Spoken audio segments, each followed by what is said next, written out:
Good afternoon and welcome to Downing Street for today's coronavirus briefing. I'm joined by Dr. Jenny Harries, the Chief Executive of the UK Health Security Agency, and by Professor Steve Powis, the Medical Director of NHS England. We've always known that the winter months would pose the greatest threat to our road to recovery. The darker skies, the colder weather provide perfect conditions, not just for COVID-19 to thrive, but for other seasonal viruses too, like flu and norovirus. And ahead of winter, just as we expected, we're starting to see this impact. Cases are rising, and yesterday we reported 43,738 new cases across the UK, up 16% from the previous week. And they could go yet as high as 100,000 a day. We're also seeing greater pressure on the NHS. Across the UK, we're now approaching 1,000 hospitalisations per day. The NHS is performing with distinction, and I'd like to thank everyone who's working so hard to keep us safe. And we'll do what it takes to make sure that this pressure doesn't become unsustainable and that we don't allow the NHS to become overwhelmed. Deaths remain mercifully low, but they are still, sadly, over 100 a day. This pandemic is not over. Thanks to the vaccination programme, yes, the link between cases and hospitalisations and deaths has significantly weakened, but it's not broken. So we must all remember that this virus will be with us for the long term and that it remains a threat to our loved ones and a threat to the progress that we've made in getting our nation closer to normal life. We're looking closely at the data, and we won't be implementing our Plan B of contingency measures at this point. But we'll be staying vigilant, preparing for all eventualities, while strengthening our vital defences that can help us fight back against this virus. And today, as we approach this critical time for our nation's recovery, I wanted to bring you up to date with some of the work that we're doing to strengthen these defences as we learn to live with the virus. One line of defence is treatments, and I have some positive news to share today. We should all be proud that the UK has been at the forefront of some of the most cutting-edge treatments. COVID-19 treatments have already had an amazing impact, and they're especially important for people who can't take vaccine for medical reasons or if they are immunocompromised. It was British scientists who led the clinical trial that discovered dexamethasone that can be an effective treatment for COVID-19, and it's already estimated to have saved some 1 million lives across the world. And some of the most vulnerable NHS patients in hospital are already benefiting from Ronapreve, a treatment of monoclonal antibodies that was specifically designed to treat COVID-19. We're also seeing some promising developments around antivirals too. You see, antivirals work by targeting a virus at an early stage and disrupting the way the virus develops and multiplies. I'm pleased to announce that we have signed 2 landmark deals, securing hundreds of thousands of doses of 2 new antivirals from Pfizer and from Merck Sharp Dome. These antivirals have the potential to speed up recovery time and to stop infections from progressing. If these treatments get MHRA approval, then we can provide some of the most vulnerable patients with vital protection this summer. And I want to deploy them as quickly as possible. I'd like to thank everyone that's been involved in this, especially the Antivirals Task Force under the leadership of Eddie Gray, for everything that they've done to make this happen. And we'll keep working to secure even more of these incredible treatments so that we can continue to protect as many people as possible. This is great news, but we cannot be complacent when COVID-19 remains such a potent threat. ever since our phenomenal vaccine program began last winter, we've been in a race between the vaccine and the virus. And although we're ahead in that race, the gap is narrowing. We've come so far, thanks to the efforts of so many, but with winter ahead, we can't blow it now. So we're going to do everything we can to maintain our lead by strengthening our vaccination program as our primary line of defense. First, we'll redouble our efforts to encourage anyone who's eligible to take up the initial offer of a jab. There's almost 5 million people over the age of 16 that remain unvaccinated in the UK. It might be someone you know, a friend, a family member, a colleague. And if you do, tell them that it's never too late to come forward. So if you yet haven't had your jab, please take this huge step to protect yourself and to protect your loved ones. Second, we've extended the offer of a vaccine to more and more people, including young people aged between 12 and 15 years. And we'll be making it easier for them to get protected by opening up our national booking service so they can get their jab at our vaccination centres across the country as well as at school. Third, we've also started rolling out our booster programme, which is vital to keeping us safe over the coming months. Because although our vaccines offer powerful protection, we now know that the protection that you get from a COVID vaccine reduces materially over time, especially in older people who are at the greatest risk. And without delivering a top-up of protection through a booster dose, we will see a real-world impact. As well as this, COVID-19 mutates like any virus, and we're identifying new variants all the time. This includes a new version of the Delta variant, which is currently known as AY4.2, and that new variant is now spreading.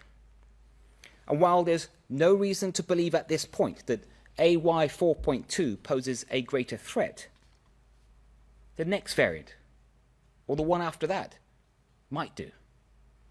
So we need to be ready for what lies around the corner. This means our ongoing program of booster jabs is so important, and this winter we're prioritizing those most in need.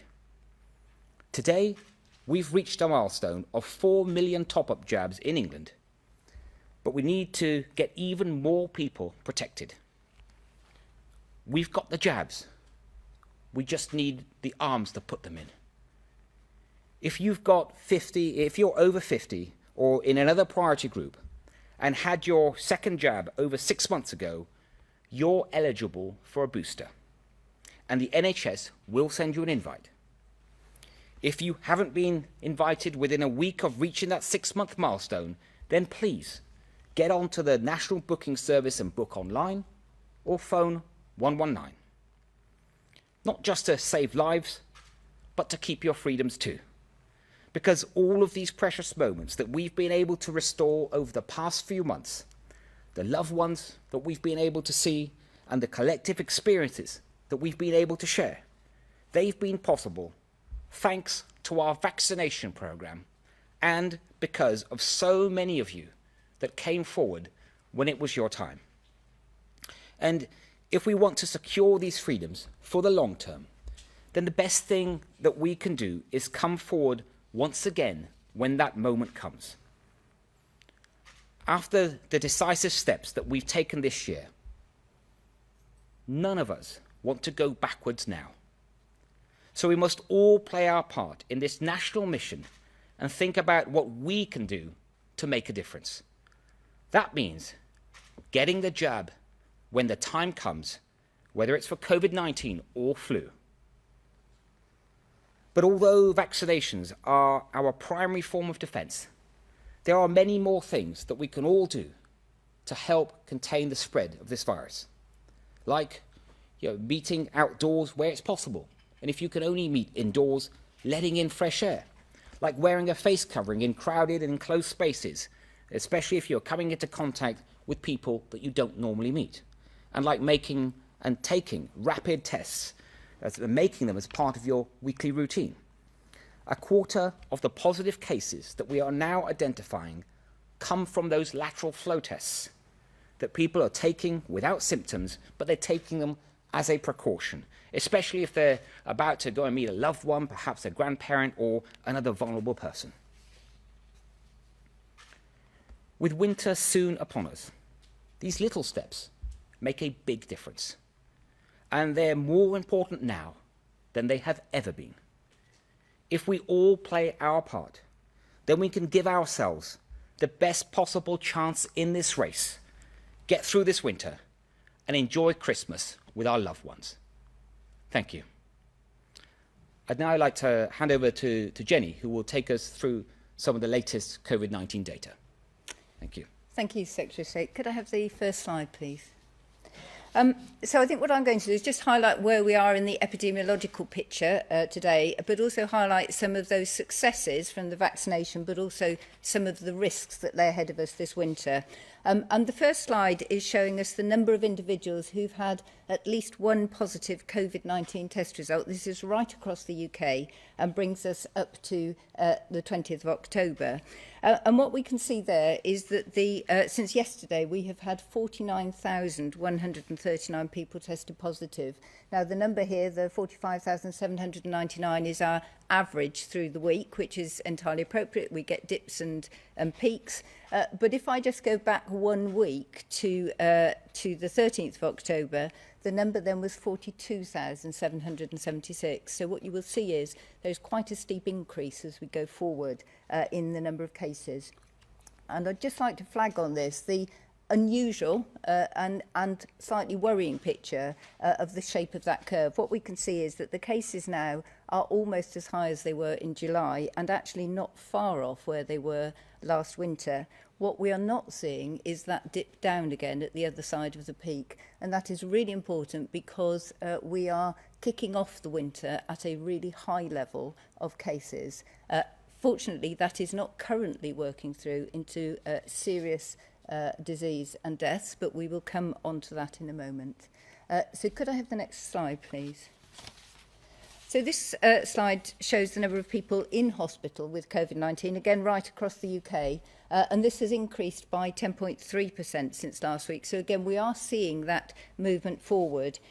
We would expect a high point after rising cases to come about 2 weeks after a peak. And again, if you look at the bottom on the right-hand side, you can see where the cases peaked previously in July, in middle of August, you can see that there's a peak there. Again, what hasn't happened is those cases have not decreased. They've continued at a fairly high level, and in actual fact, in the last few days, they are continuing to increase. So we had 7,891 people in hospital on the 19th of October. Again, if we go back a week, only just over 7,057. So again, a steady increase at the moment, and this is as we approach the winter months. And if we just compare, if we go back to hospital in January, the peak then was around 39,200.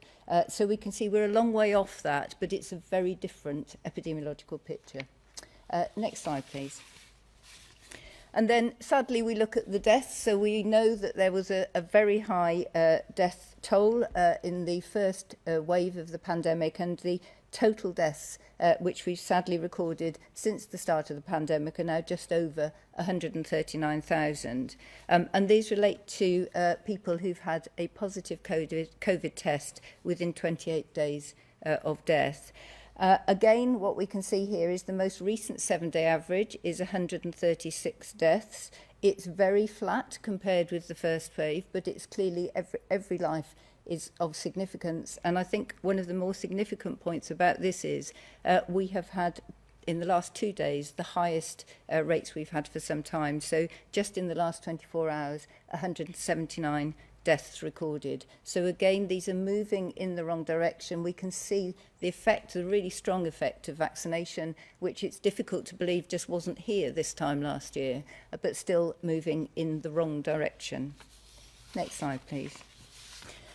And then this is why we see that difference. We have had a huge rollout of vaccination. This chart shows the cumulative uptake of individuals who've received their first dose, that's in blue, and then who've received 2 doses, that's in orange. And in total, over 49.5 million individuals have received that first dose, and over 45 million the second. So we now have in the 12 plus age group right the way through adulthood, 86.1% of our population have had that first dose and 79% the second dose. But clearly from the information that we've had before, the fact that we're now approaching winter and the fact, as the Secretary of State has said, there are still people out there who have not had a first dose, which will significantly protect them.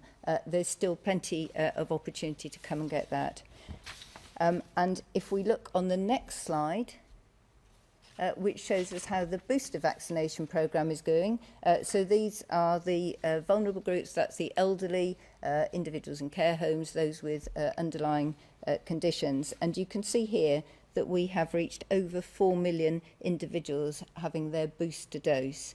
And I know Professor Powis can add some detail to that as we go forward. Now, this is for England only data, and it's increased from 860,000 on the 30th of September. So that is rolling out very rapidly now as we move forward to cover all of those at higher risk.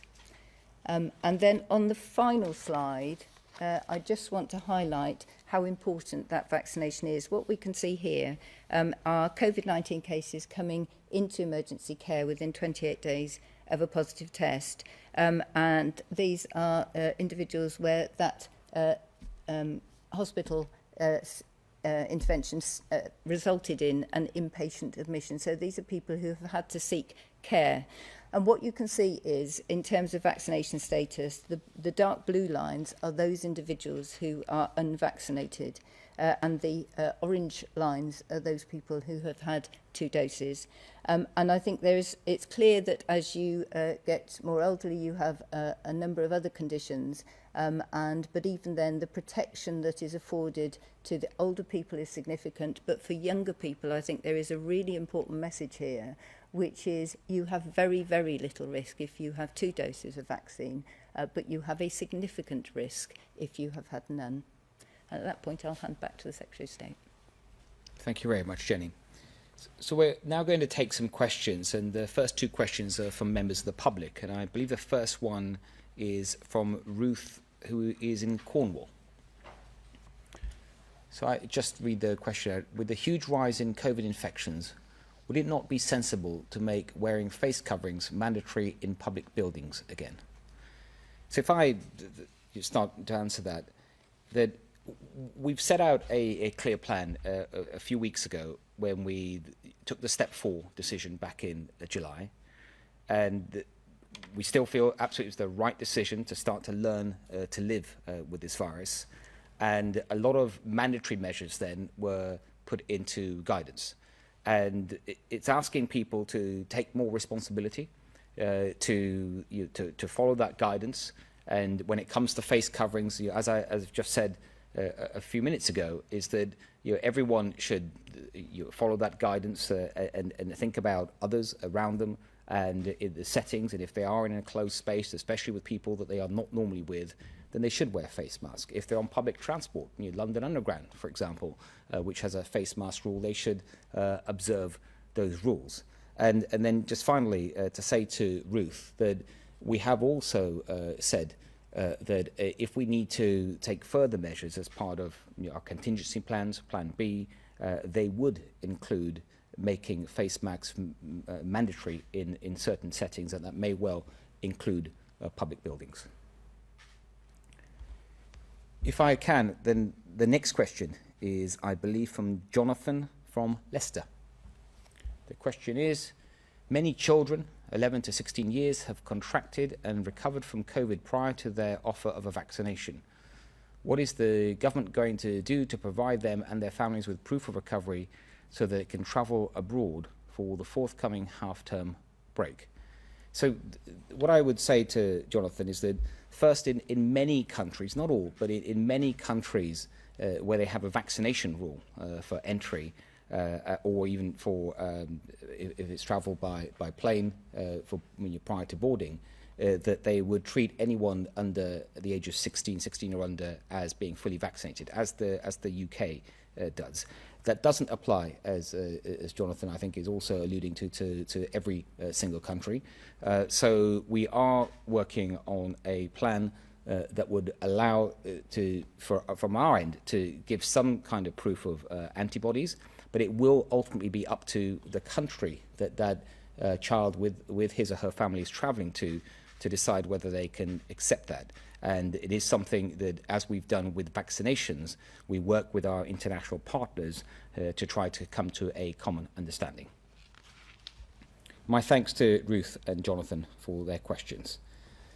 Now from the journalists, thank you all for coming. And the first person that I've got on the list is Sophie from BBC News. It's a question for the Secretary of State.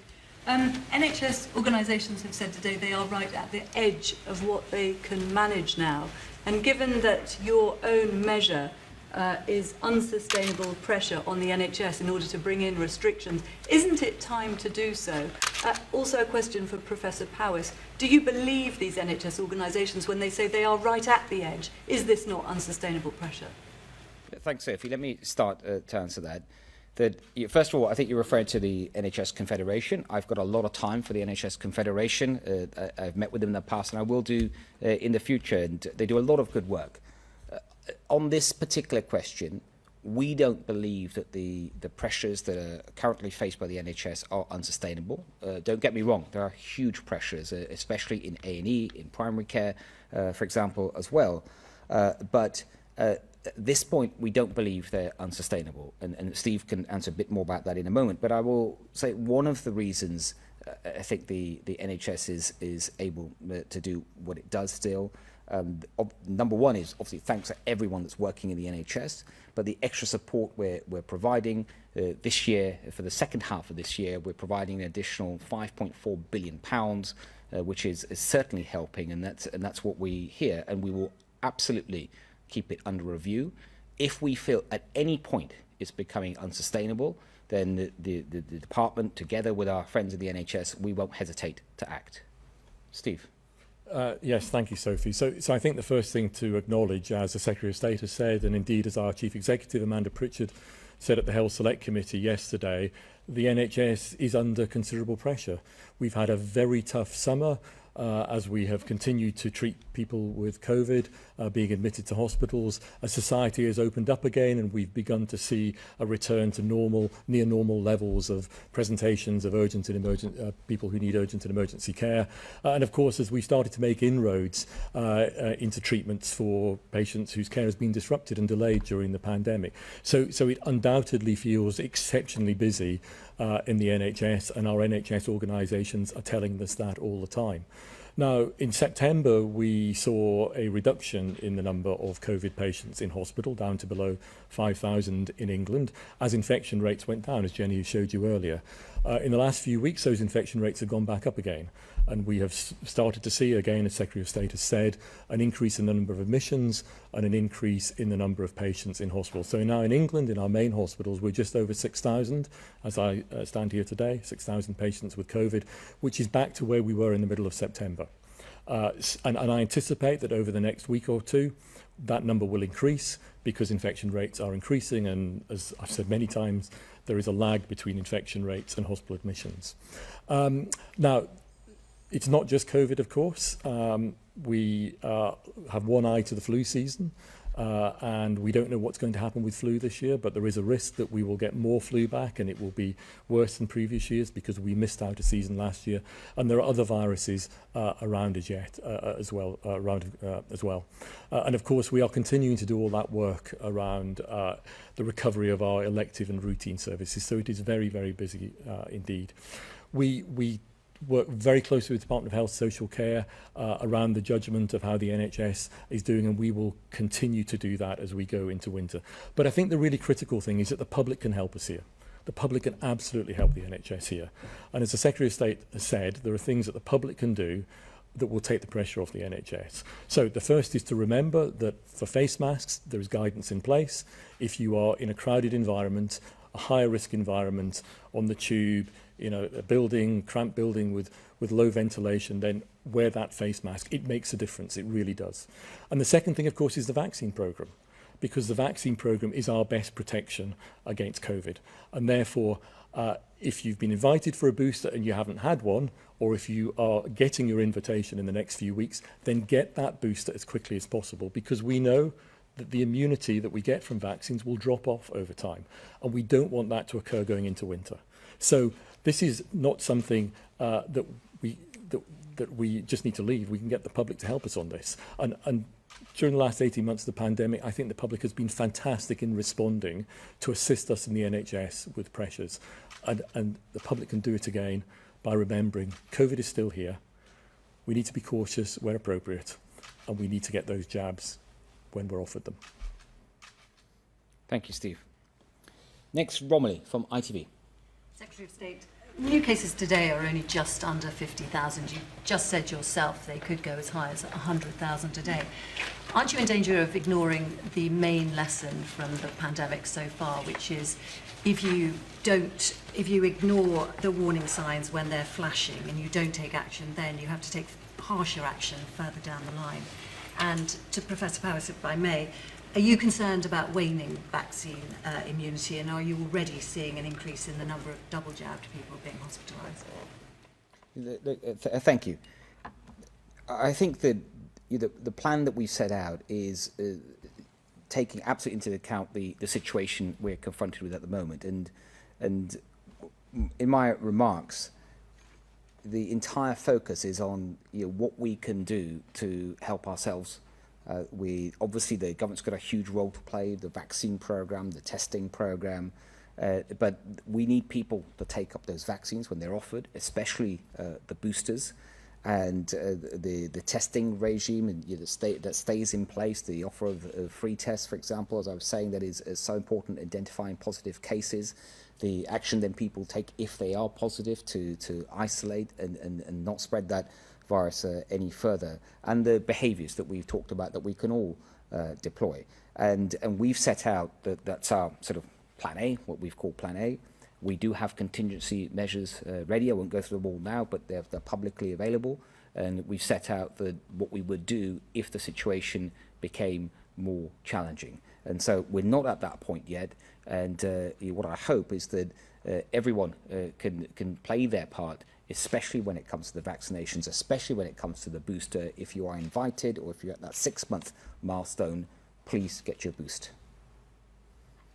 Well, I think we're all concerned about waning of immunity, but I think the first thing to say is to remind everybody that vaccines are incredibly effective.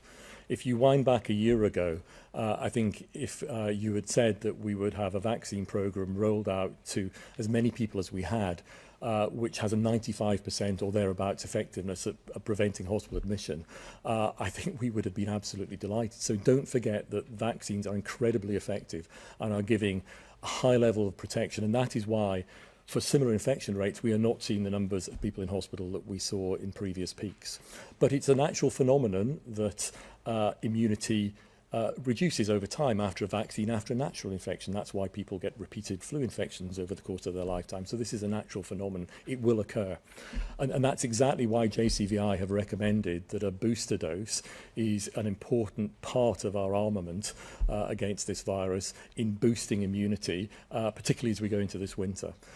So yes, waning of immunity will occur, but we have a way of dealing with that, and that is the booster program. And therefore, once again, to remind everybody that getting that booster when you are offered it, when you're eligible 6 months after your second dose, is really critical. This pandemic is not over yet. Increasing the level of immunity that we have in the population by that booster is one of our main defences going into the winter, along with the caution that we've described in terms of people being sensible, particularly in higher risk environments. And then the final thing I should have said earlier, I'll say now, is don't forget your flu vaccine. Because I said, flu is likely to come back this winter. Last year we had our most successful ever flu vaccine programme in the NHS. We didn't have any flu. This year it needs to be even better. So jab for COVID, jab for flu, be cautious. That's our message going into winter. Thank you. Next, Thomas from Sky. Secretary of State, some people may see it as complacent that you see nothing in the data at the moment to give you any cause for concern, particularly when you've got people like the NHS Confederation and many senior scientists arguing that all the warning signs are there. Give us a number. How bad do hospital admissions need to get per day before you do bring in Plan B? And can I ask you a question also on the antivirals?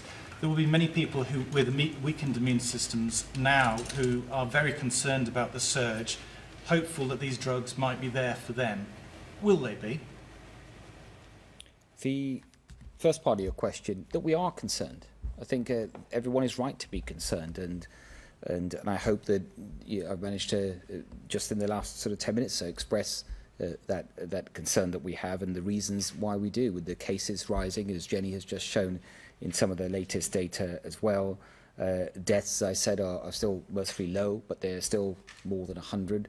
And the focus, though, very much remains on what we set out in Plan A. Those vaccines that they are working.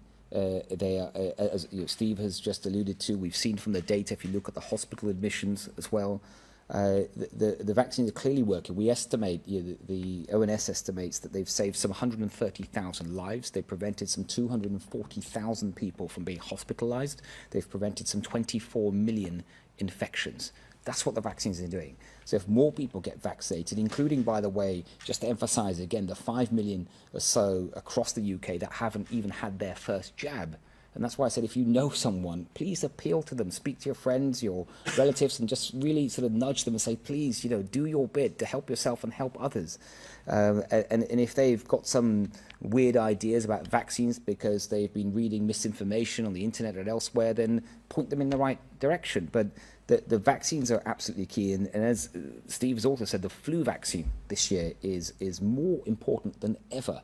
It's our biggest flu vaccination program in history. I think some 35 million doses that we've got, and the people together that we're targeting with that to really help combat both those viruses. So that's our plan. We remain cautious, and and you asked me what's the number of hospitalizations that we monitor this daily. We work very closely, obviously, the department with the NHS on a daily basis, and it's not just one particular number that we're looking at. And I'm very conscious that behind these numbers, you often talk about numbers easily, but there's a person, there's an individual, there's a family that's being affected. We're very conscious of that.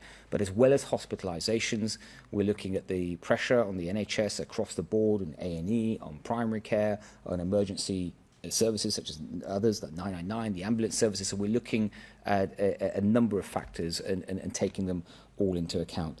On the drugs, the new antivirals, I can tell you a bit more about them, but in terms of the total that we've put, is 730,000 courses, patient courses we've purchased. That's 480,000 courses of the Merck that I referred to, and then 250,000 from Pfizer.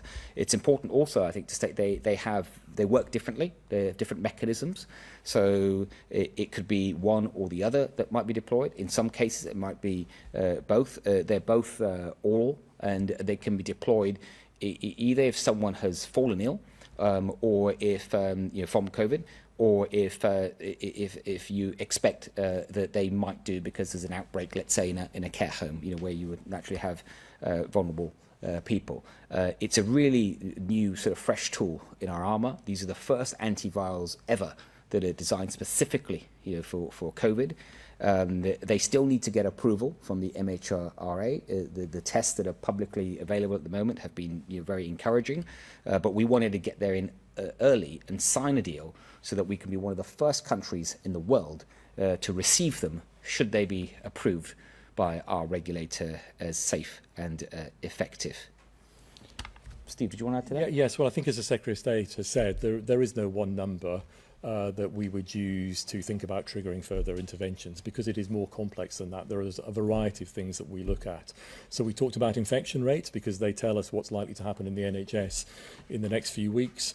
We've talked about vaccine effectiveness, because that tells us how many people are likely to require hospitalisation. We look at, obviously, the number of admissions, but we also look at what's happening with flu and other viruses and what's happening with other emergency admissions. So there's a variety of things that we will be looking at and continue to look at. And, of course, the final thing to say is that we do see geographical variation.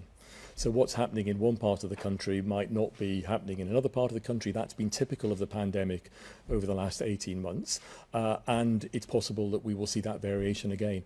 So there is no one number to look at. We have to look at things in the round, look at all these numbers, use judgment, and, of course, work closely with colleagues in UKHSA on the public health side, Department of Health and Social Care, to take a collective judgment. And on the antivirals, it is indeed great news. I mean, as the Secretary of State has said, over the last 18 months, I think one of the things that has been most impressive about the response of the NHS, its ability to stand up drugs rapidly, to investigate drugs, and to work out which drugs are truly effective at managing this pandemic. And that has undoubtedly saved many lives in the UK, but actually throughout the world. And I think we should be really proud that a public health system, healthcare system such as ours is very well placed to do that sort of study, and we've shown that we can do it.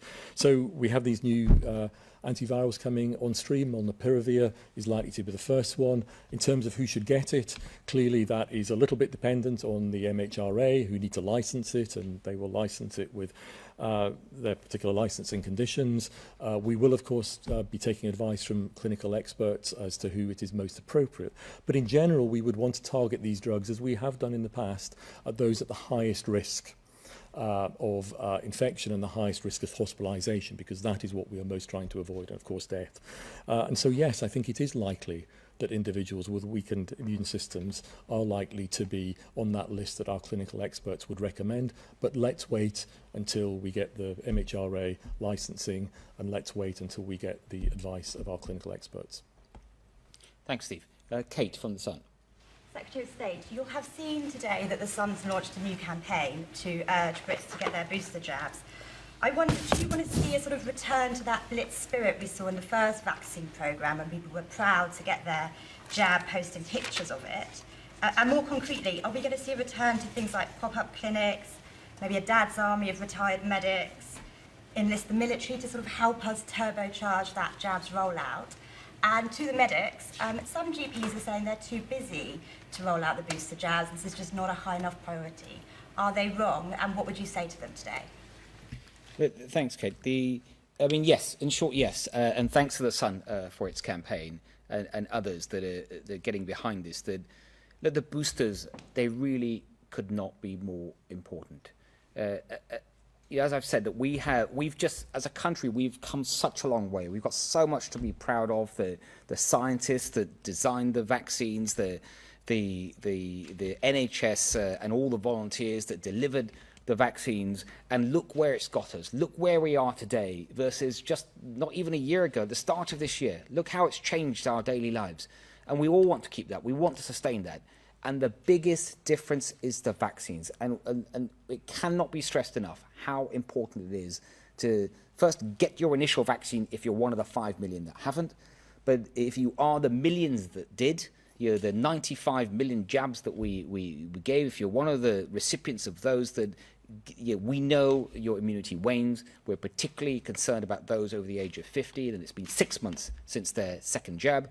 And they really need to get the boost. And it's great that so many people are coming forward, but we need more and more people to come forward as their 6-month milestone comes together. And yes, we will be, as well, obviously it's in the vaccination centres, it's GPs that are going out there and delivering them in care homes and other places. They're making home visits for those that need it. There will be the pop-up centres, vaccination centres, the mobile units. We're going to deploy everything, and it is, and I think you used the phrase, is it a blitz spirit? It is. We need to sustain the progress that we've made. We could lose it.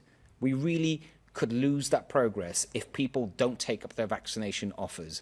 And I really couldn't emphasize it more. If I may just say this again, it's important to flu. If you're eligible for the flu vaccine this year, we expect there to be a lot more flu around than normal. Why? Because last year there just wasn't much because of the measures we'd taken over COVID. There wasn't much circulating, and also there weren't the usual number of samples to make the flu vaccine. And so you take that together, flu could be a real problem this winter, but we can all do something about that. That's the good news, and that is get your flu vaccine. Yeah, so as I've said, I think the public has responded magnificently over the 18 months of the pandemic in responding to the interventions that needed to put in place, and they were incredibly painful, but the public stuck to them. And of course, coming forward in droves to get their jabs and vaccines in the initial stages of the vaccine program. I think the important message is that the booster is not some sort of add-on. It's a really critical part of maintaining immunity. And if we don't maintain that level of immunity, then yes, we will see infections translate into more hospital admissions and more pressure, unfortunately more deaths. So society has opened up, and that's great news, but people shouldn't get complacent and shouldn't forget that there's still a pandemic there, and that public spiritedness of coming forward and doing your bit for society, I think absolutely we need that spirit. On GPs are extremely busy as society works up again. They've played an absolutely fantastic role in the vaccine programme, and they will continue to do so. But of course our strategy throughout has been to ensure that there are as many routes as possible to get a vaccine. So we've expanded the community pharmacy programme, so you get it through your community pharmacy. We have put in place vaccination centres, we've had pop-ups, as you've said. And what we've learned through the initial stage of the vaccine programme and carrying that onto the booster programme is for many people, having a vaccine centre which is close to them is really important. And so we have worked with local communities, with local government, with local public health officials to really identify where it is to best place those vaccine centres so that people can access them easily. And we will continue to do that because that, we know, combined with that public spiritedness is the way to get as many people vaccinated as possible. Perhaps Yeah, if I can Jenny, please. just add to that. So absolutely a huge thank you to GPs, but not just GPs actually, it's primary care and all the other volunteers that have come in to do vaccination through the pandemic. I just wanted to sort of add perhaps some clarity, because I think from a public perspective, the idea of waning and then promoting a vaccine can sound a little counterintuitive. So just to be really clear, the evidence to date shows that the vaccines, all three vaccines that we've been using, are around 90% effective in preventing deaths, up to 5 months, we know that, and obviously JCVI will continue to monitor that, and we publish regularly on it. So I think it's a really important message out there, but exactly as Professor Powers has said, we need to maintain that level of vaccination as we go forward. That's an important one. The second point is, though, that vaccination is really good at preventing serious illness, hospitalisations and deaths. It is not necessarily preventing you getting infection. And this is quite important, because one of the key messages here is both about vaccinations, whether it be flu or COVID, but actually our rate, the reproduction rate, is hovering somewhere between 0.9 and 1.1. Now, when it's sitting over 1, those rates will continue upwards. If we just tip it the other way, it will start coming downwards. So actually, quite small behavioural changes in all of us would bring that down. So there's a message also to those who are vaccinated. Don't think not to wear a face covering. Put a face covering on. You may be carrying an infection with you and not know. It's really important. We've got a natural break, if you like, coming up ahead with half term. Children have largely had infection. And so if people adopt those behaviours and we keep the vaccination rates up and children are going forward to get their vaccinations as well over the half term, then I think that our rate we can all tip it down under 1. Thank you, Jenny. Chris from the Times. Yes, I mean, Secretary of State, you said you've painted a pretty gloomy picture of winter, and you've highlighted some specific things we can do, like getting our booster jabs, wearing face masks, getting tested. Should we be changing our behaviour in any other way? I mean, people are socialising, they're going to the office, they're going to parties, some are apparently planning Christmas parties. Should we carry on with all of that, or should we be having some second thoughts? And to Professor Powys, we're getting a lot of complaints that people who want to have their booster campaigns, they're eligible, they're 6 months on, but they haven't heard anything from the National Booking Service. They can't book in online. Are you saying today that you're going to change that system so that people can book in automatically online once they're eligible without having to wait to be asked? Thanks, Chris. We are heading back towards normal. We're a lot closer to normal than we were just a few months ago, but life isn't back to normal. I think everyone can see that because the pandemic is still there. It's here in our country, it's around the world, in other countries, it's where they don't have, sadly, the benefit of the vaccines, for example, like we do. It's a much, much bigger challenge.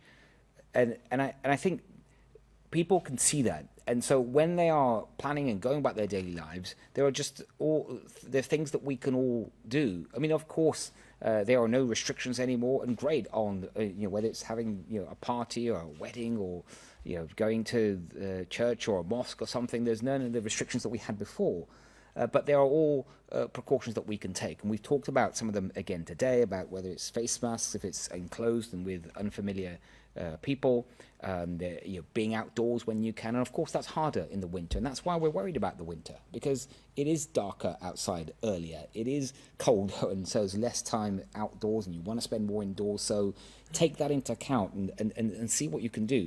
The big thing that I think everyone can do more of is really take advantage of that offer of a free lateral flow test.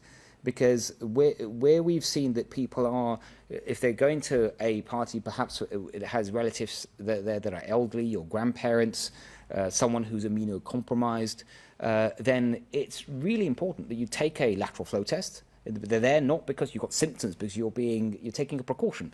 And you take that, and that makes that party and what you're doing, you can still go ahead with it, but it just makes it a lot safer. So there are really a lot of things that we can do. And if we want to keep and hold on to the fantastic progress we've made, then we've all got our role to play. I think one of the things that we've all learned during the pandemic is to be a little bit more cautious when we're not feeling well, and we might have an infectious disease that we could pass on. Yeah. And so I think there's a sort of stoic British attitude that you carry on regardless. You go into work even if you've got a cold or a sniffle. But I think what we've all learned is in doing that we can spread disease. So I think there are simple things that we can do, which is just if you're feeling a bit unwell, it feels like you've got a virus, whether it's COVID or obviously when it's COVID you need to isolate. But if it's not, maybe think cautiously about the risk of spreading it on. And of course, hand washing. Hand washing is a very simple, effective measure for COVID, but for other infectious diseases. So I think coming out of this pandemic, people are more cautious and understand the risk of spreading infectious disease more. And I, for one, hope that we will carry on those behaviours. On the vaccine and the booster rollout, so if I give you the breakdown of the figures, eligibility, the numbers eligible change every day, of course, as more people come into that eligibility criteria, but roughly around 8 million people have become eligible, of which, as you've heard, 4 million have been jabbed to date with their boosters. There's around a couple of million who are being invited this week, so we'll hopefully be coming forward in the next few weeks, and there's about 500,000, 500,000 who we go to directly, such as residents of care homes who don't get invited in through those systems. So that leaves about 1.5 million who have been invited. Some of them might have been invited very recently who still need to come forward. So for those people who've had the invite already and haven't come forward, please do come forward. We have the capacity. As the Secretary of State says, we've got the jabs. We need your arms to put the jabs into. And of course, for those who are coming forward, who are getting their invites this week and in weeks to come, don't delay.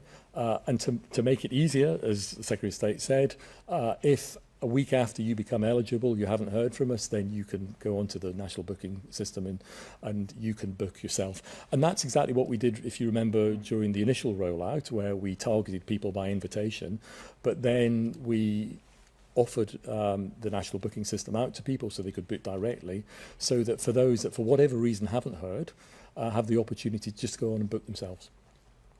Thanks, Steve. And then finally, Jason from the Mail. Thanks. You seem to be telling us that after a summer off, we need to start concentrating on this again. Are you saying that, in bald terms, that if we don't get our boosters, if we don't take a bit more care over who we see indoors this winter, we are more likely to face restrictions in the next few months.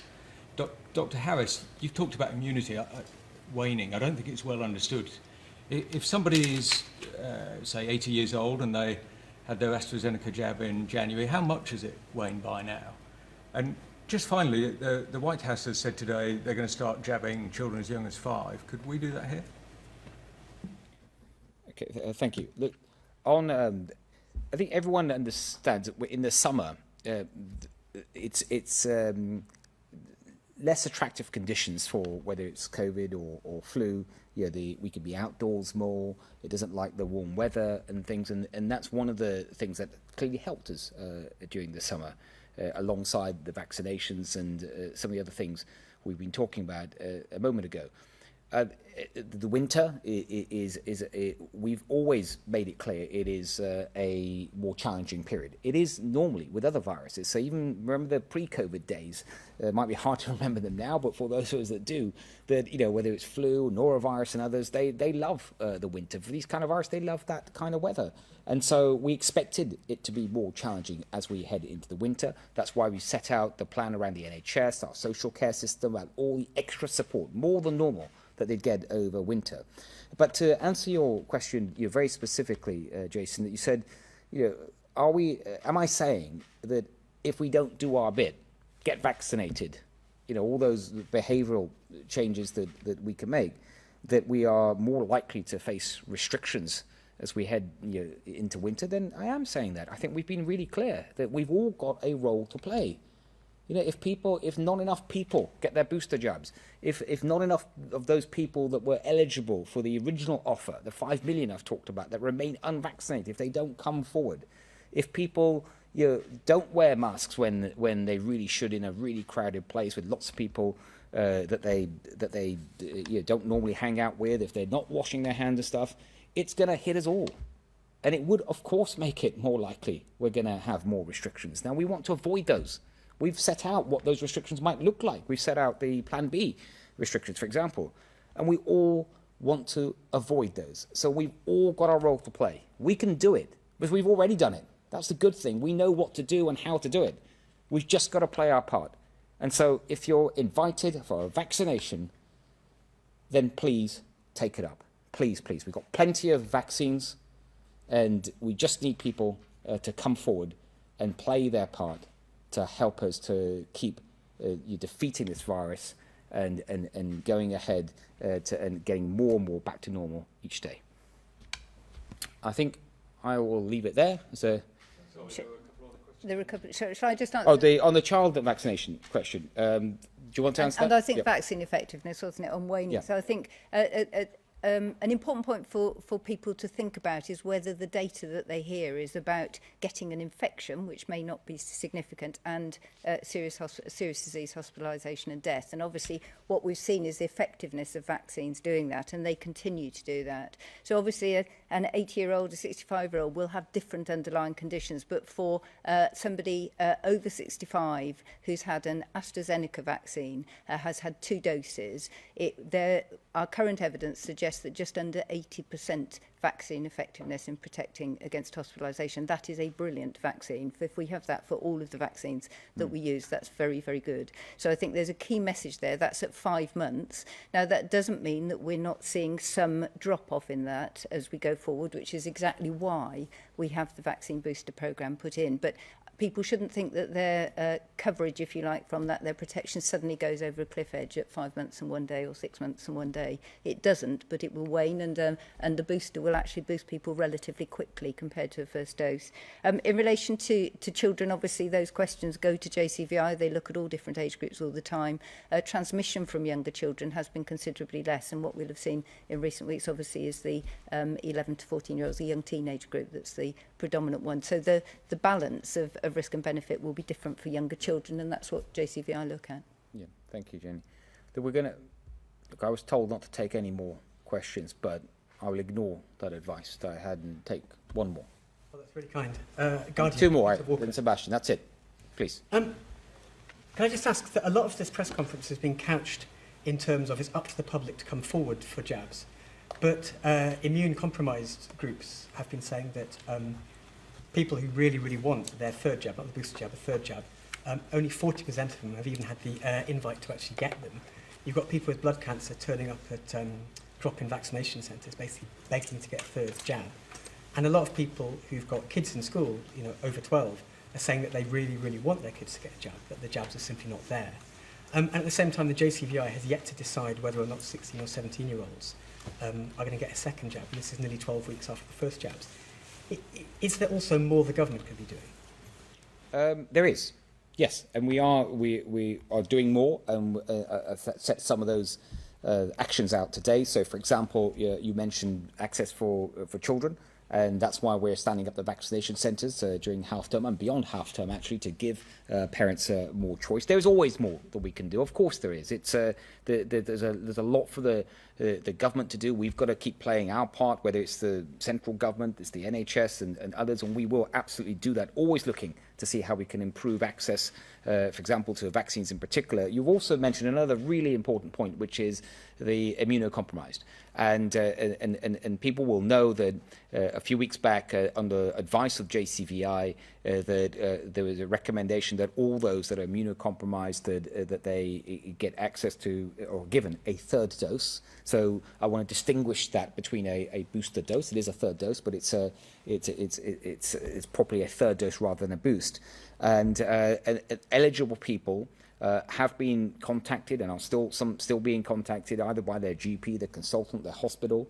There are some people, by the way, that are they are immunocompromised, but they might not be eligible at this point, and that might be because of the treatment that they're receiving. So the treatment for any particular condition that they might have, for example, a cancer condition, that you have to wait really for the advice of your clinician to see when's the right time to get it. So there are some people that are waiting, but that's because of the advice of their clinician. The other thing I think is, again, it's worth highlighting is the news that we've announced today is really relevant to immunocompromised, and that is the new treatments. The new treatments, the 2 new antivirals that we're one of the few countries in the world that have procured them. As soon as we get approval,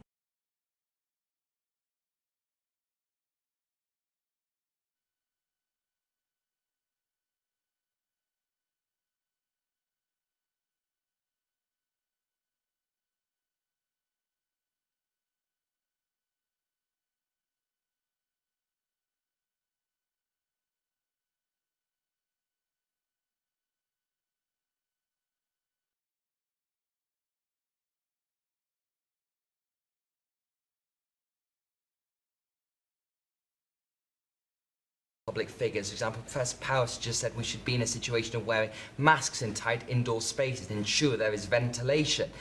In the House of Commons today, the benches were completely packed. Nobody on the Conservative side was wearing a mask. And one of your ministerial colleagues said that he was planning a Christmas party, which seems to go against the kind of advice we're being given. So isn't there a slight difference between you're telling the public to do one thing and acting differently yourselves? Well, I think Seb, that is a very fair point, and think that we, as I say, we've all got our role to play in this, and we, the people standing up on the stage, we play our sort of, let's say, our public roles, and you know, as a Secretary of State, as someone in the NHS, as the head of UXA, we've got big roles to play, but we also have a role to play and set an example as private individuals as well. I think that's a very fair point, and I'm sure a lot of people would have heard you. Thank you all very much. Thank you.